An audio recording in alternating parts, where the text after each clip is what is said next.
Good morning বন্ধুরা, সকলে কেমন আছো? আশা করছি সকলে খুব ভালো আছো, সুস্থ আছো। আমার নতুন আরেকটি ব্লগে তোমাদেরকে জানাই অনেক অনেক স্বাগত আর অনেক অনেক ভালোবাসা। এখন ওই 8:30টার মতো বাজে। এখন থেকেই তোমাদেরকে সাথে নিয়ে ব্লগটা শুরু করছি। এই যে দেখতে পাচ্ছ কত জামা কাপড় জড়ো হয়ে গেছে। আসলে কি বলো তো, কদিন তো একদম কাচা হচ্ছিল না, কারণ বৃষ্টির জন্য।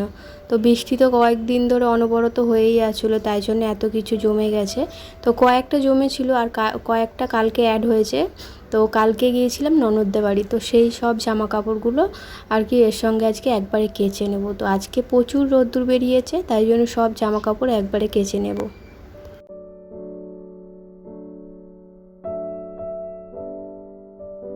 টাইম কলের জল অনেকক্ষণ আগেই এসছে, প্রায় 15 মিনিট হয়ে গেল। তো আমার টাইম কলে জলে কাচাকুচি করলে একটু সুবিধা হয়, কষ্টটা কম হয়। তো অনেকক্ষণ এসছে যেহেতু, এতক্ষণ আর বেশিক্ষণ থাকবে না, চলেই যাবে এবার।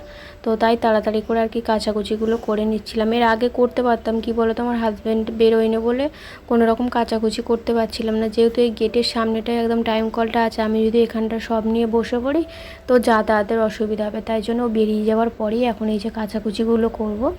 তো মেয়ের স্কুল ড্রেসগুলো তো আগেই কেচে দিয়েছিলাম, কেচে দিয়ে আর ঘরে মিলে দিয়েছিলাম, তাই শুকনো হয়ে গেছে। আর এইগুলো আর কি কালকে যেগুলো পরে গিয়েছিলাম তার আগে কয়েকদিনের আগে সব জমা হয়েছিল, বৃষ্টির জন্যে কিছু দিতে পারিনি। আর আমার ঘরে তো যে কটা দড়ি ছিল তো সবগুলোই একদম ভর্তি হয়ে গেছিলো। 2-3 দিন ধরে শুকনো করেছি একটা জামাকে, তাই আর কাচাকুচি ইচ্ছা করে করিনি, দেবার জন্যে, দিতে পারবো না ভেবেই। আর আজকে তো দেখতে পাচ্ছ তোমরা চোখেই যে কত রোদ্দুর বেরিয়েছে। তো কাল থেকেই রোদ্দুরটা বেরোচ্ছে। আজকে কী বার বলো তো, আজকে ওই বুধবার। আর আজকে মেয়েকে স্কুলে দিতে যাব। তো কালকে ছুটি ছিল, মঙ্গলবার ছুটি ছিল, আজকে আবার স্কুল চালু হবে। তো আজকে দিতে যাব। মেয়ে এখনও ঘুমোচ্ছে, তো আমি এই বাইরের কাজগুলো করে নিয়ে তারপরে হচ্ছে ওকে ডাকবো। আর এখন না ডাকলে, পরে ডাকলে কী হবে তো, লেট হয়ে যাবে, তখন আর ও নিজের কাজ নিজে করতে পারবে না, ওর কাজগুলো আমাকে করে দিতে হবে।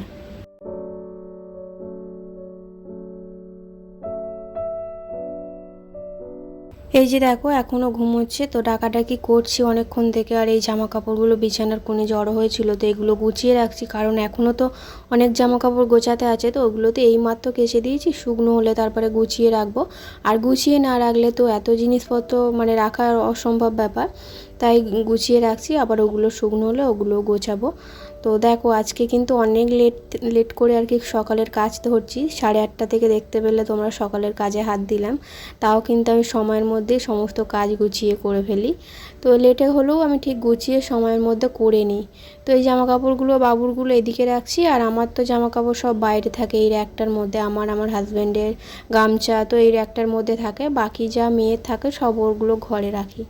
তো ওকে ডাকাডাকি অনেকক্ষণ ডাকাডাকির পর এখন ঘুম থেকে উঠলো, উঠেই বাইরে বেরোলো। তো ব্রাশ নিয়ে এখন অনেকক্ষণ ঘোরাঘুরি করবে, তারপরে আর কি ব্রাশ করবে। তো সেই ফাঁকে আমি বিছানাটা গুছিয়ে নিচ্ছি, গুছিয়ে নিয়ে তারপরে কি টিফিন করবে না করবে জিজ্ঞাসা করে টিফিন দেবো। আজকে ভাবছি একটু হালকা পাতলাই টিফিন দেবো, কারণ ননদ বাড়ির ওখানে গিয়েছিলাম, কারণ হচ্ছে রান্না পুজো ছিল, সেই জন্যে গিয়েছিলাম। আর রান্না পুজোর খাবার দাবার তো তোমরা জানো, তো সারাদিন গরম আর খেতে থাকে না, ঠান্ডা জিনিসই খেতে হয়। তো আগের দিন যেটা রান্না করা হয় সেটাই সারাদিন খেতে হয়, তাই সারাদিন রান্না পুজোর ভাত খেয়েছি। আর মেয়ের পেটটা না কদিন ধরে গন্ডগোল হচ্ছে, আজ 3-4 দিন হয়ে গেল, ওরও খুব সমস্যা হচ্ছে। একদিন তো ভোরবেলা খুব বমি করেছিল, তাই একটু হালকা পাতলা খাবার দেবারই চেষ্টা করছি ওকে। দেখি যদি ছাতু খাই, একদম পাতলা করে একটু ছাতু গুলে দেবো। আর আমি এখন আর টিফিন করব না, এখনও মানে কি বলবো, ঘরের কাজগুলো সব কমপ্লিট করে নিয়ে তারপরে টিফিন করব। আর মেয়েকে আজকে না স্কুলে দিতে যাবার ঝামেলা নেই, কারণ কি বলো তো, হাজব্যান্ড বললো যে ও দিয়ে আসবো, ওর আজকে একটু কাজের চাপ কম আছে, তাই ও দিয়ে আসবে। আর এগুলো আমার ননদদের ওখানে নিয়ে গেছিলাম, তো যেগুলো পরেছি সেগুলো কেচে দিয়েছি, আর এগুলো না পরাই হয়নি, তো এগুলো ব্যাগের মধ্যেই ছিল। তো এগুলো এখন আলমারিতে তুলে দেবো।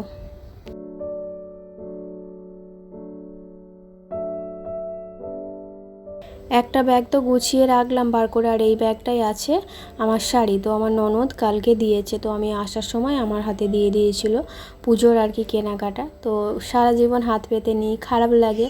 তো কোনো দিন না কোনো দিতে পারি না আর কি, কোনো বছর দিতে পারি না ননদদেরকেও। দিয়েছি হয়তো ছোটো মেয়েটাকে একবার আধবার দিয়েছি, কিন্তু আমার ননদকে কোনো বছরই আমার দেওয়া হয় না। সারা জীবন যেই থেকে বিয়ে হয়ে এসেছি সেই থেকে শুধু হাত পেতে নিয়েই যাচ্ছি। ভগবান এমন যে কি বলবো, কোনো দিন দেবার সামর্থ্য আমার হয়নি। তো আমার একটা দিয়েছে আর আমার হাজব্যান্ডের দুটো জামা আছে, তো একটা জামা আনা হয়নি, তো ও নিয়ে চলে আসবে বলেছে। আর মেয়ের জন্য না পয়সা দিয়ে দিয়েছে। আমার মেয়ের জামা প্যান্ট কিনতে পারে না, তাই আগের বছর থেকে কি করে বলো তো, হাতে পয়সা দিয়ে দেয়, তো আমরা মনের মতো করে কিনে নিই। তো দুটো জামা কেনার পয়সা দেয়, তো ওই ওর মানে যেটুকুটা পয়সা দিই ওর জন্য দুটো কি একটা, যেটা হলো ভালো করে একটা ভালো দেখে একটা জামা কিনে দেওয়া হয়। তো যাই হোক, এখন এই ঘর দালানটা পরিষ্কার করে ঝাড়ু দিয়ে নিচ্ছে। আর অনেক দিন মপ দিয়ে ঘর মোছা হয়নি, আজকে এই যে মপ দিয়ে ঘর মুছছি। তো মপ দিয়ে ঘর মুছলে কষ্ট কম হয়, আমারও বেশ ভালো লাগে মুছতে।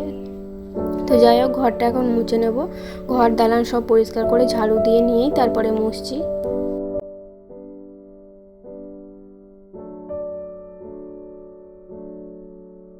আর মপটা কিনলাম তো কি মানে বেশি দিন হলো না, একদম মপটা নষ্ট হয়ে গেছে, জং ধরে ভেঙে গেছে। তো স্টিলেরগুলো যেগুলো হয় না ওইগুলো খুব ভালো হয়। তো আমি তো এই প্রথম কিনেছিলাম, অতটা বুঝতে পারিনি। মপের ওই যে দড়িগুলো থাকে না ওইগুলো ভালো নয়। তো কি বলবো, একদম ভালোভাবে ঘর মোছা যায় না। আর মপের ওই লাঠিটাও একদম ভালো নয়, লোহার ওপরে রং করা ছিল স্টিলের। তো জলে থেকে থেকে জল করে করে না রংটা চটে গেছে আর লোহাটা বেরিয়ে পড়েছে, তো ভেঙেই গেছে, আর বেশি দিন যাবে না। তো নুনটা শেষ হয়ে গেছিলো রান্না বসানোর আগে, যে সব জায়গায় নুন ঢেলে রাখলাম, একটা আমিষ একটা নিরামিষ।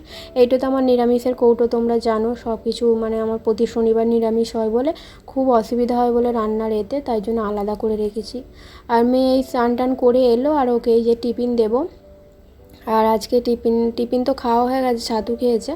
আর আজকে স্কুলের টিফিনটাও একদম হালকা খাবার দেবো। আজকাল কিছু বানিয়েও দিচ্ছি না, ও বলছিল মা কিছু বানিয়ে মানে কি নিয়ে যাব না নিয়ে যাব, ইচ্ছা হলো বানাচ্ছি না আজকে, যেহেতু ওর পেটের একটু গন্ডগোল সমস্যা হচ্ছে হজমের, তাই আর কিছু বানাচ্ছি না। এই কয়েকটা আঙুর দিলাম, দুটো কলা আর একটা মিষ্টি। তো মিষ্টিগুলো আমার ফ্রিজে তো সবসময় মিষ্টি থাকে, যেহেতু আমি মিষ্টি খেতে ভালোবাসি। তো মিষ্টি খেতে ভালোবাসি বলে সব সময় নয়, কীরকম বলো তো, দুপুরে খাবার পর আমার একটা মিষ্টি লাগে, সন্দেশ। তো আর এই মিষ্টিগুলো আমার ননদ পাঠিয়েছিলো, একটা হাজব্যান্ড এনেছে, আর ফ্রিজে এখন অনেক মিষ্টি আছে, তাই ভাবলাম একটু মিষ্টি দিয়ে দিই। একটা বসে বসে খেলো আর একটা নিয়ে গেল। আর এখন এই যে চুলটা একটু বেঁধে দেবো, ওর বাবা আনতে চলে আসবে। আর আজকে না অনেকটা লেটও হয়ে গেছে, আমার না ওর লেট হয়ে গেছে। ঘুম থেকে উঠে না এদিক ওদিক ঘোরাঘুরি করে অনেকক্ষণ, মানে বলার বকাবকি করার পরে তারপরে ব্রাশ করে।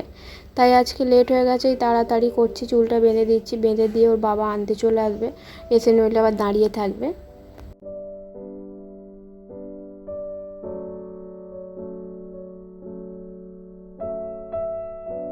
তারপর তোমাদের সঙ্গে আর সারাদিন কোনো রকম ব্লগ শেয়ার করিনি, সেই যে সকাল 10:30টায় ব্লগটা শেষ করেছিলাম, তারপর আর কোনো রকম শেয়ার করা হয়নি। এখন ওই সন্ধেবেলা তো আলমারিটা একটু আলমারিটা গোছাচ্ছি না, যে জামা প্যান্টগুলো নিয়ে গিয়েছিলাম ননদদের বাড়ি, তারপরে যে শাড়িটা আমাকে দিয়েছিল, তো সেগুলো আপাতত এরকম ব্যাগে করে রেখে দিচ্ছি, কারণ ব্লাউজটা তো বানাতে হবে। তো আজকালের মধ্যেই নিয়ে যাব সলভ বাজারে, তো বানাতে দিয়ে আসতে হবে। আগে থেকে না দিলে আবার মানে কি বলবো, নিতে চায় না।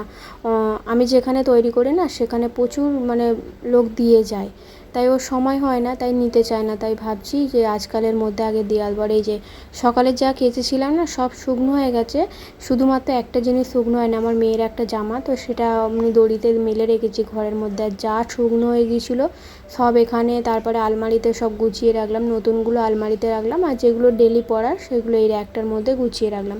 তো বন্ধুরা চলো আজকের ব্লগটা এই পর্যন্তই, টাটা।